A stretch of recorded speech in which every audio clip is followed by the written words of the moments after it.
Some people might say that welt pockets are one of the most professional and satisfying sewing achievements, but that doesn't mean it has to be intimidating.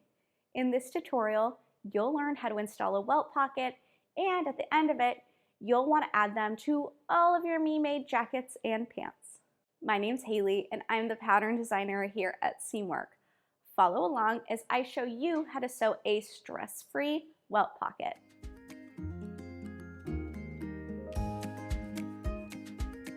First up, let's assemble the welts. With wrong sides together, fold one welt in half, aligning the long edges. Pin and baste at 3/8 of an inch. Then press again. If you haven't already, be sure to mark all components of the welt, including the bounding box and the inside cut lines, with a water-soluble marking tool.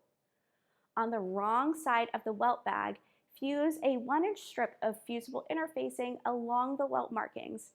This will help everything stay stable as we sew. Then, as an extra precaution, go ahead and stay stitch the outside bounding box of the welt on the back leg and the pocket bag. With right sides together, match the welt to one back piece at the welt pocket marking. Align the raw edges of the welt to the center cut line of the welt pocket marking. The short edges of the welt will extend 5/8 of an inch past the short edge of the welt pocket marking. Stitch along the basting stitches, following the lower outermost stitching line of the welt pocket markings, beginning and ending at the short edges of the marking. Repeat these steps for the remaining welt and back pieces. With the right sides together, match the welt pocket bag to the back, aligning the markings and sandwiching the welt between the two pieces. Stitch around the outer welt pocket marking and through all layers. Then, cut along the center and angled cut lines of the welt pocket markings.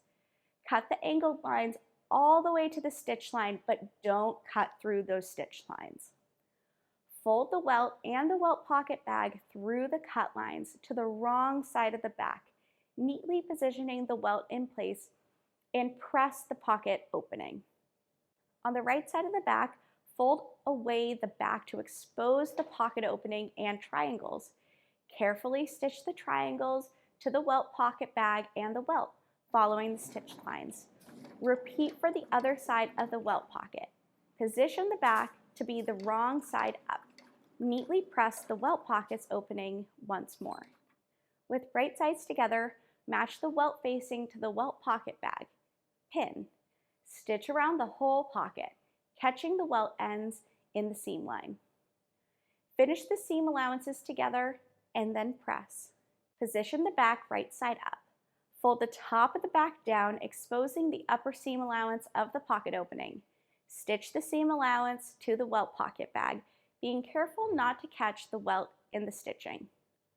Optionally, bar tack each short end of the welt. On the right side of the back, baste the welt pocket bag to the waistline at a 1/4 inch.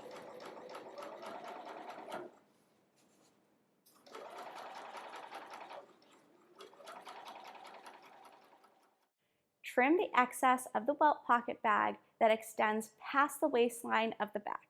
Repeat these steps for the second welt pocket on the second back piece. And you're done. All you have to do is finish sewing your garment and then wear it with pride. See, even the most complicated sewing techniques are all done in simple steps.